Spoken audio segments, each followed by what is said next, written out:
electric heart with an SUV soul. Test drive yours today at Cars Plus. McDonald's of Guam, I'm Loving It, and King's Restaurant, serving your local breakfast, lunch, and dinner favorites for over 45 years.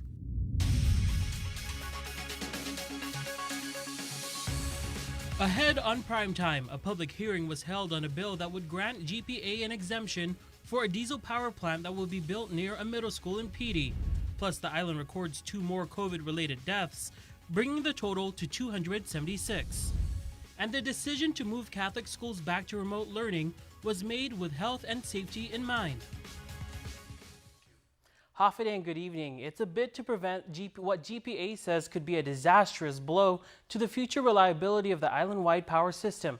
Senators held a public hearing today on a bill to authorize an exemption for a new diesel power plant at Cabras. Nestor Lecanto reports. GPA is seeking the exemption because the proposed 41-megawatt diesel unit will be built within 1,500 feet of Jose Rios Middle School in violation of a 1993 law meant to protect students and teachers from any harmful pollutants from nearby generators. Environmental activist Michelle Vocolo is with the Micronesia Climate Change Alliance. Allowing the expansion of fossil fuel infrastructure, especially in the vicinity of a school, is a direct affront and act of chronic violence to a community's health, safety, and well-being in both the short and long term. Our children deserve to learn and play in a toxic-free, healthy environment. But GPA says the proposed Cabras plant will burn fuel that's 99% cleaner, and it will be used sparingly, only as a backup to the main 198-megawatt plant to be built in Ukudu Dededo. Soon, the debate expanded into a relitigation of the need for Ukudu and what activists believe is the long-term health threat it poses. PUC Administrative Law Judge Fred Harecki. The opponents seem to suggest that somehow, well, if we don't have the 198 megawatt, everything will be better. It'll preserve the environment, protect the environment. But the problem is, without that 198 megawatt plant, we can't even incorporate renewables. If the legislature were to heed these suggestions that somehow it's before you now whether to block the KEPCO plant, as I said, that would lead to an unmitigated disaster of fines, penalties, and power outages. We won't have sufficient power in the system if that plant is not built.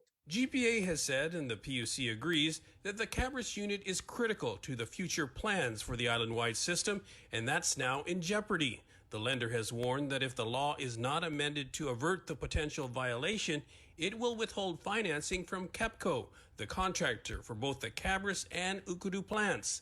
The bottom line? So potentially, if the legislature doesn't grant the exception, the entire Ukudu power plant project could fall through. And that is not a good thing for the people of Guam. It's a disaster. For Guam's News Network, I'm Nestor Lecanto. Meanwhile, in a separate matter, KEPCO is also the subject of a lawsuit by the Attorney General, and the AG has filed a court motion to include additional information alleging that KEPCO and fellow defendant Samsung E&C knew about the dangers of flooding created by their failure to implement proper soil and erosion control measures and damages well before July 22, 2021. That's when the runoff from their solar farm worksite caused heavy damage to the historic Sasayan or Marble Caves.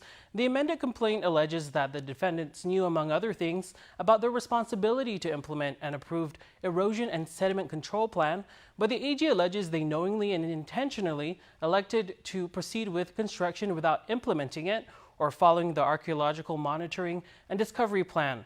Jury selection and trial is currently scheduled for November 30th, 2022. And there are growing calls for help amid the fourth COVID-19 surge on island.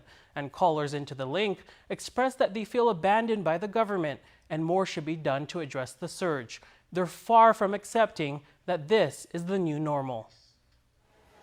What is this government trying to do? Get everybody sick is no problem? Residents left with more questions than answers. Callers into the link trying to make sense of the pandemonium in this pandemic. I'm a disabled guy, and I'm listening to you every morning. Thank you. And that's really bothering me, because I'm a disabled myself, okay? And the way I'm talking, I got stroke, heart attack, and I got a heart problem right now. I need open heart surgery, and I can't afford it. They can't help me to get my wife to go with me. So they want us to die. That's it. Go ahead and get coronavirus. That heart-wrenching sentiment of a resident boiling into frustration. He isn't alone. Is it a Guam holiday? Because the reason I'm inquiring, I'm calling so many government of Guam offices and nobody seems to be answering, to include the 311. Do you know what's going on? That caller says she and her husband and grandchildren have been waiting for their COVID-19 test results for 2 days. No one has picked up the phone. I need to send my kids back to school because they're not allowed back to school, or not my kids, my grandkids, until they get a negative result. So I'm waiting. And last night, the Joint Information Center confirmed 2 more COVID-related casualties, bringing the total to 276 since March of 2020. According to the JIC, the 275th COVID death was a 70-year-old female who was pronounced dead on arrival at GMH. She was unvaccinated with underlying health conditions. She tested positive on January 18. The 276 also occurred at GMH. The male patient was 67 years old, vaccinated with underlying health conditions, and tested positive on January 8. And whether it was early in the morning or later in the afternoon, long lines continued to be visible at the Tizan testing site in Barragata, with more and more people wanting to get tested in light of the island's 4th surge and Wednesday's report of 815 new cases. Here's more. With positive COVID cases hitting triple digits for the past 12 days and recent confirmation that the Omicron variant is on island, the Department of Public Health and Social Services continue to test island residents. Due to the high demand for testing, lines at the Tizan site seem to be getting longer and longer. COVID-19 Public Health Emergency Incident Commander Fernando Esteves explains. What you may see in terms of long lines at Tizan, our normal operational capacity is roughly 600 a day. We've been exceeding that. So as a practice and across all sites, we take as many non-appointments as we can. And I think the most we've taken in a day was about 836 total, to include the non-appointments.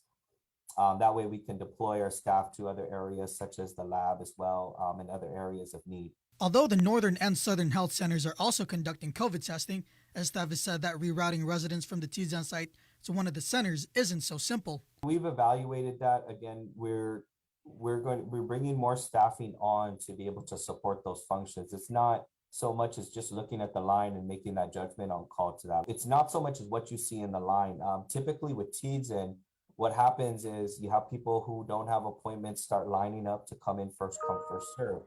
But with that, at a certain point, we count what is manageable based on the staffing at the site and within the time, and that line is cut off. So if you look and you were to go back to that same line around 9:30, you'll see that line shortened consistently. There's also an issue with residents not receiving their test results in a timely manner at the Tizan site.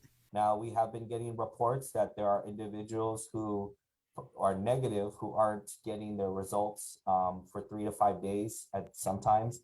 Most people get theirs through simple report very quickly. We've identified those issues and we are addressing them currently, and we don't expect that to be an issue in the future.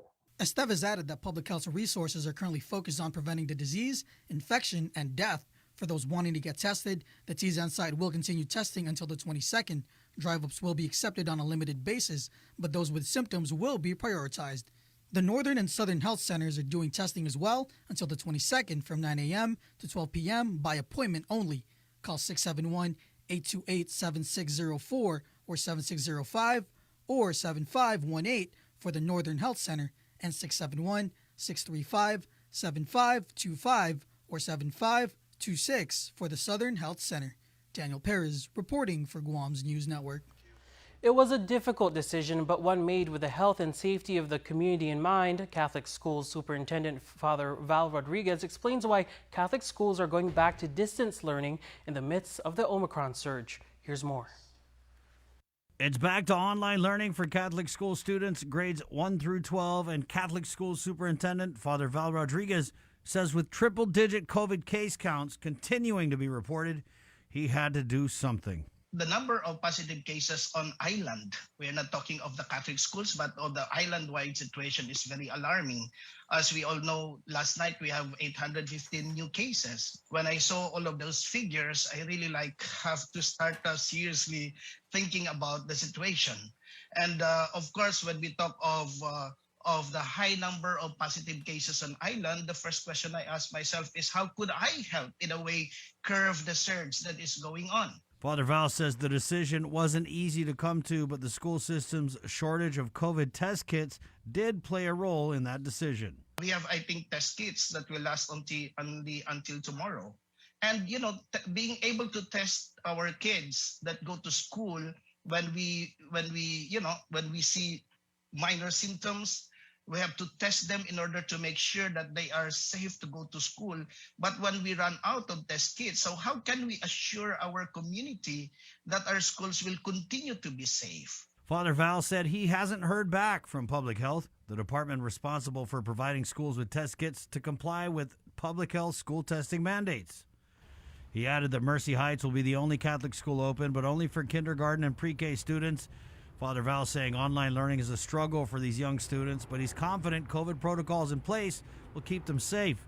He pleaded with parents to honor the intent of his decision to migrate back to distance learning in the midst of the Omicron surge. Help the kids to really go distance learning. Don't let them go around, go to the malls or what, or else it just defeats the whole purpose of the distance learning. The utmost importance we have is really the safety and health of everyone. Rodriguez said Catholic schools as private institutions are able to move between pandemic modes of learning quicker than their public school counterparts when asked his thoughts on how the Guam Department of Education should respond to the severity of the Omicron surge. The Archdiocese, in a release, said it will monitor the surge situation and provide more updates. For Guam's News Network, Chris Barnett reports.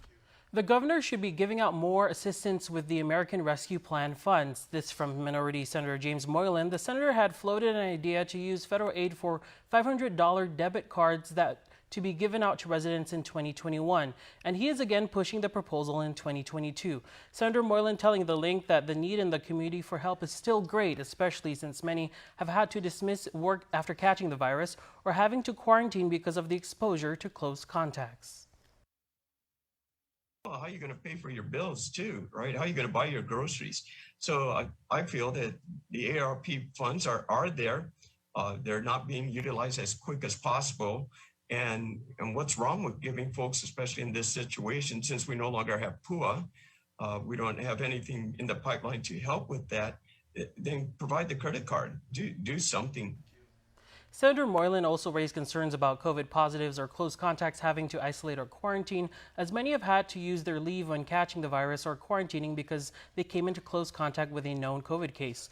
We asked Moylan if these people should be compensated. Just one more stress when you're trying to get well, and that doesn't help the body at all deal with that. So yes, Chris, I think our ARPA funds could be used for that purpose, of course. He noted that the 5-day isolation period required by public health equals a week of lost wages for those without personal or sick leave. And there's at least one senator who questions the governor's announcement Tuesday of an 18% pay raise for law enforcement officers. Senator Frank Blas Jr., a former police officer himself, believes the raise should have been specifically for GPD to correct the apparent disparity between other agencies with LEO personnel, such as the airport and the Port Authority. Those officers in those entities were getting much more in as far as starting pay and even promotional pay than what they were getting. And I thought that the conversation was going to be about how we can bring parity to this. Blas is also concerned that the permanent raises may not be sustainable. He questioned the funding sources the governor has identified.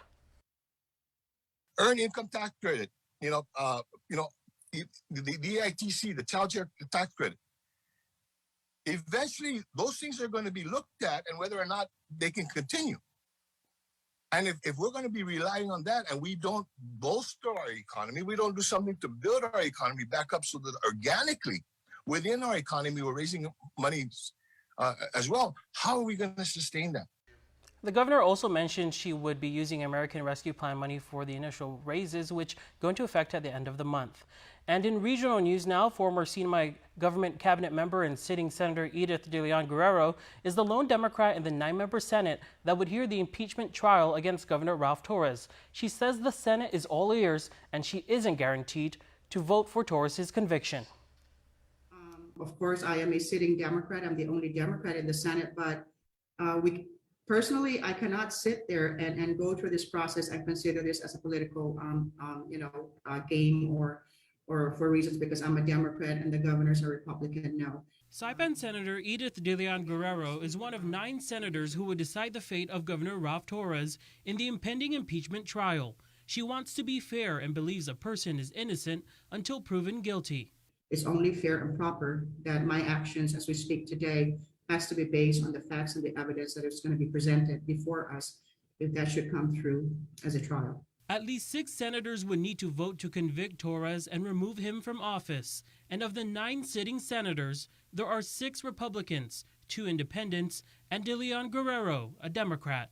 Those in the majority recently met to discuss possible impeachment rules. KUAM reached out to Senate President Jude Hofschneider multiple times for comment, but hasn't received a response. We're hoping that the rules that were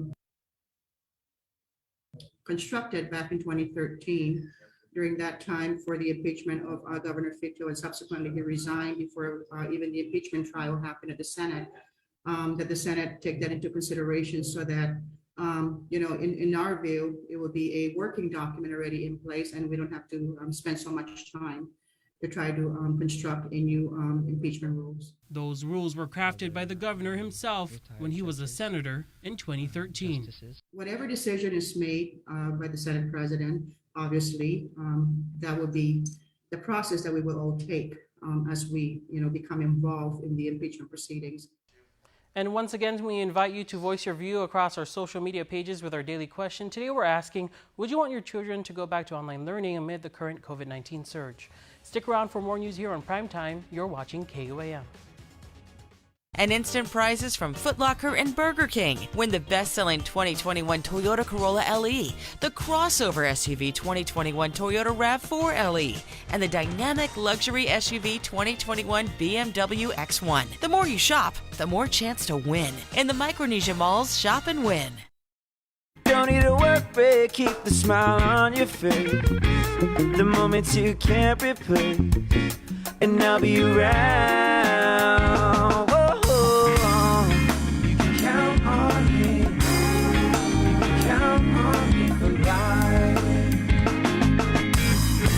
Wherever life takes you, we're always here for you.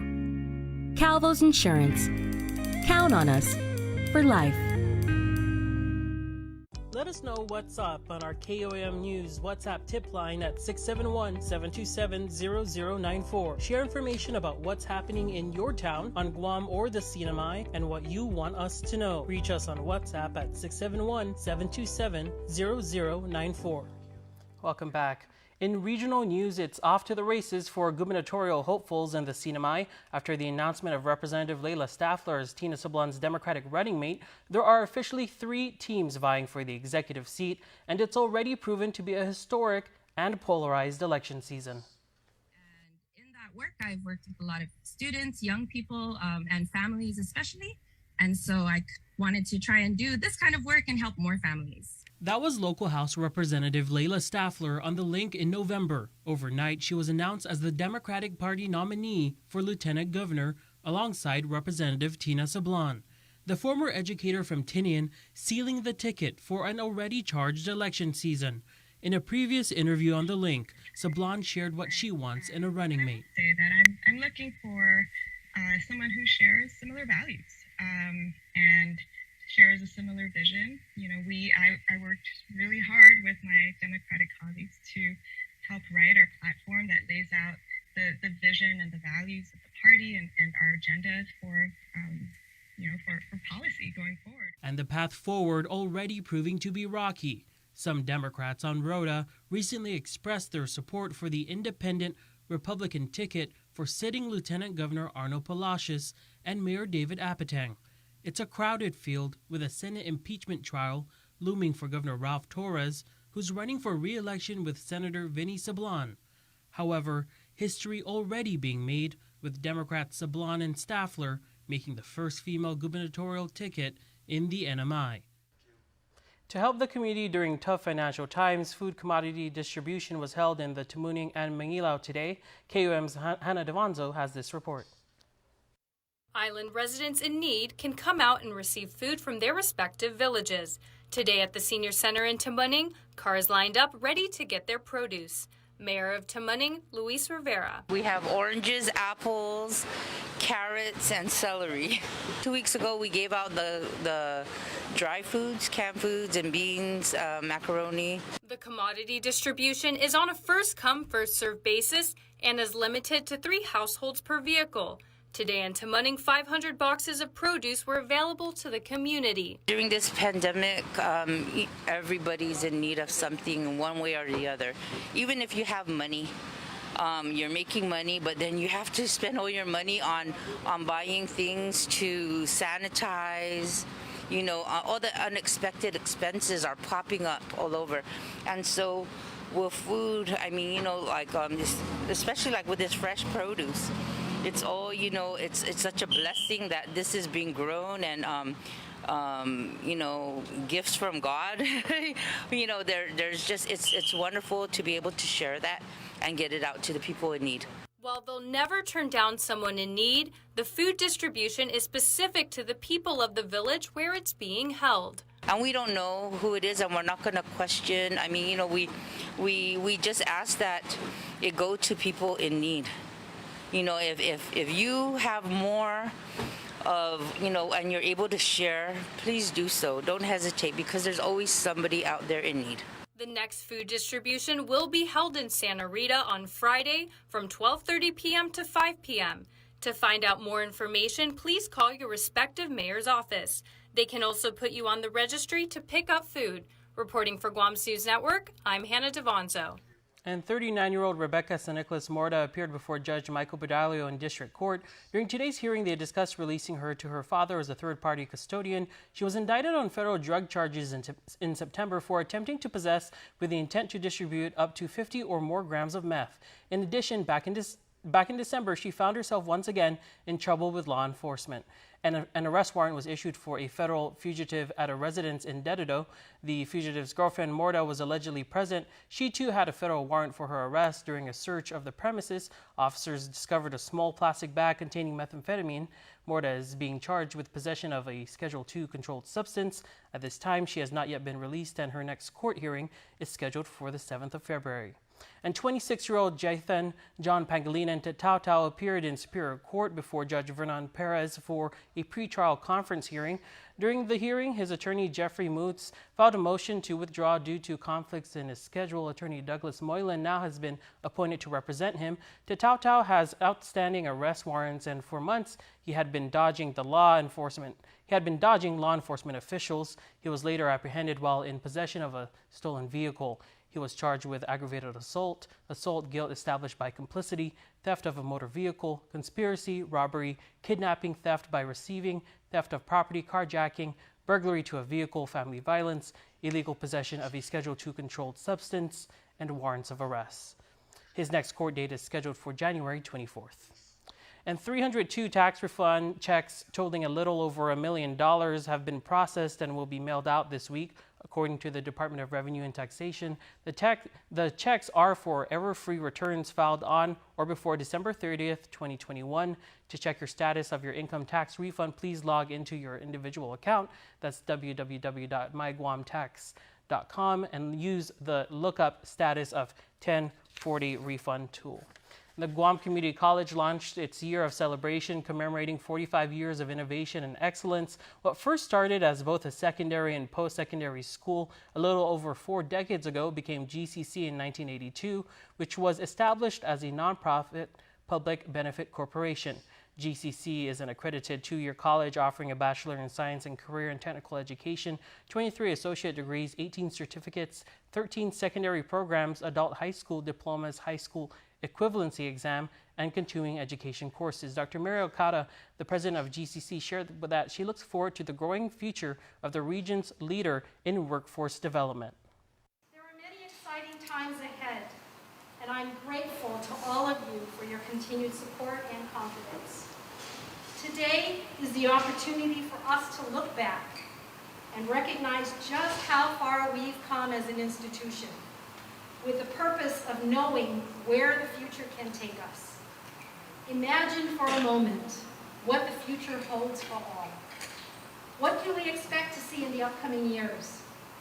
Rest assured, our team will be moving forward, incorporating innovation and continuing our path of excellence. I am proud to be part of the innovation taking place here at the Guam Community College. And I look forward to where we can take our institution and our island in the next 45 years. Viva GCC! Viva!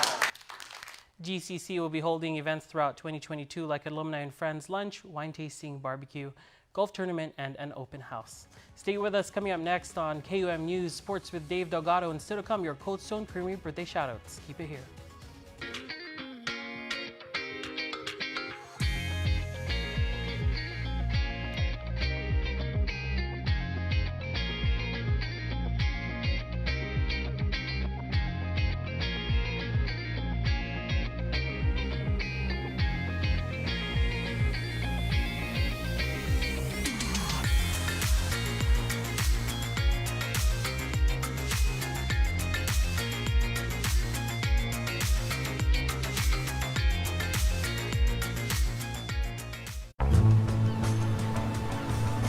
Beautiful. It is, right, baby?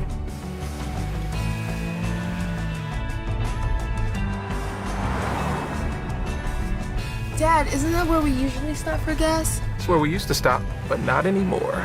But isn't that the place with the milkshakes? Okay, all right, let's go. Good job, kids. Take your adventure further in the first ever Santa Fe Hybrid. We knew it was time to make these when we started asking things like, wouldn't it be nice to be able to get a warm cinnamon roll right now? And why can't this kind of muffin come from the same place as a McMuffin? And isn't your coffee lonely without company from a glazed apple fritter? Well, consider these our 3 resounding yeses. Meet the new bakery sweets at McDonald's. Ba-da-ba-ba-ba. Say hello to the first Hawaiian Bank mobile app. Want a better look at your spending? With Money Map, you can automatically create budgets and manage where your money is going. Know when you have a green light or when it's time to slow down. Maybe cook more meals at home this week. Set your goals, track your progress, and find your way to exactly where you want to be. With Money Map from the first Hawaiian Bank mobile app. It all starts with yes.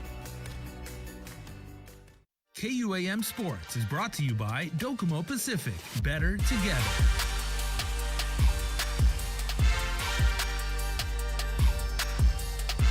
The Micro Friends basketball organization has been around since 2013. They held their first local basketball tournament in 2018. They just recently wrapped up an 8-team tournament held at the Talofofo Gym. Winning this year's tournament was the Sixers. It's an effort to raise funds for our upcoming trip. My team and myself, called Micro Friends, we're planning to travel out to Arizona. A bunch of us have been together for a while. A few of my guys have been together since even before 2018. It wasn't until 2018 that everybody that's on the roster now are fully established on the team. So we go further back to probably, let's say, like 2013. That's when the team officially started. But from 2018 and forward is when we started making moves for the team and getting ourselves in the local tournaments. Micro Friends will be competing in the ICT competition held in Arizona in March. 10 players will be traveling on the roster with 2 currently stateside. It means a lot. I mean, basically it's just the love of the game. We all are very passionate about basketball. We love the sport, and especially with the tournaments, we love bringing together our community, especially with everything going on right now. It's just good to have everybody come out and, just get active and, try to beat the COVID in a way we can, the way we know, staying active. Now for some programming news. Sunday, January 23rd, on KUAM TV 11, 7:30 in the morning. NFL on CBS. AFC divisional playoff game between the Cincinnati Bengals at Tennessee Titans. Monday, January 24th at 6 in the morning. KUAM TV 8, NBC Sunday Night Football. NFL divisional playoff game. LA Rams at Tampa Bay Buccaneers. Then on Monday, January 24th, KUAM TV 11, 9:30 in the morning, NFL on CBS. It's the AFC's other divisional playoff game between the Buffalo Bills at Kansas City Chiefs. KUAM Sports is brought to you by Docomo Pacific. Better together.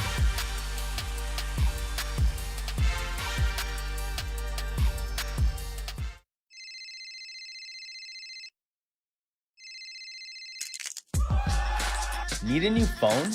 Trade in now and get up to $500 off our best 5G devices. Trade in your older phone in any condition and step up to better savings and speeds only our 5G network can provide. Check out our website and catch up on the best mobile experience. Trade in now. Docomo Pacific. Better together. Guam's auto appearance specialist, Elegant Reflections, has been providing the automotive industry with professional detailing and car care products at its highest quality, from complete detailing, full interior detailing, exterior detailing, headlamp restoration, hand washing, seat and carpet shampoo, engine degreasing, undercarriage cleaning, paint sealant, fabric protection, paint oxidation removal, and so much more. Visit us at our new location. Call 646-5555 for an appointment. Elegant Reflections, Guam's auto appearance specialist, over 20 years of experience. Guam is truly a majestic place with its sheer natural beauty, wealth of beaches, and culturally rich landscape. Unfortunately, Guam has a real problem with unwanted invasive species. Help us in preventing their introduction and spread. The coconut rhinoceros beetle, the little fire ant, the African snail, Siam weed. These are just a few of the numerous invasives on Guam. Follow proper custom procedures when bringing plants and animals into Guam. Help protect Guam. Tell your family and friends about invasive species. To report invasive species, call 475-PEST. Calling all foodies in honor of Lunar New Year, Taste at the Westin is serving up some delicious Chinese-style cuisine. Assistant Director of Sales and Marketing Sheena Tiamzon gave details on Westin's newest buffet. Starting today, we officially launched a Chinese lunch buffet, which will run Thursday through Saturday from now until February 5th. Executive Chef Carl Lee put this menu together, something different, something we haven't tried. So please come on by to the Taste, experience authentic Chinese buffet, only for a limited time. So get your reservations in at 647-1020. Some dishes served include orange chicken, roasted Peking duck, Chinese fried chili shrimp, and Chinese mooncakes as a dessert, among others. Our team got to try those. Prices are $40 per adult and $20 for kids ages 6 to 11. And those that are Club Marriott or Marriott Bonvoy members, your discounts apply. Be sure to leave with a full stomach and a happy face once you're done chowing down at Westin's new Chinese lunch buffet. And before we close out the news tonight, our latest round of birthday shout-outs from the Cold Stone Creamery Birthday Club. Happy birthday on this January 20th to Cohen. We wish you an amazing day and send blessings for a safe, amazing, and wonderful future. May you enjoy all the happiness the world has to offer with love to eternity and more, coming from Mommy, baby sister Isabella, Grandma Ree, your godparents, and all your familia. And happy belated birthday wishes to Vivian Calvo Mendiola, who was born on the 18th. Happy birthday to our awesome Nana, say Sophia Elijah, and the entire family who all send their love. And sending happy birthday wishes to Jerry Bautista. Your shout out says, happy birthday, Jerry. We love you and hope you have the best day ever. This is coming from Cody, Corey, CJ, and the rest of the family. That's going to do it for us here on Primetime. Thanks for watching. Good night.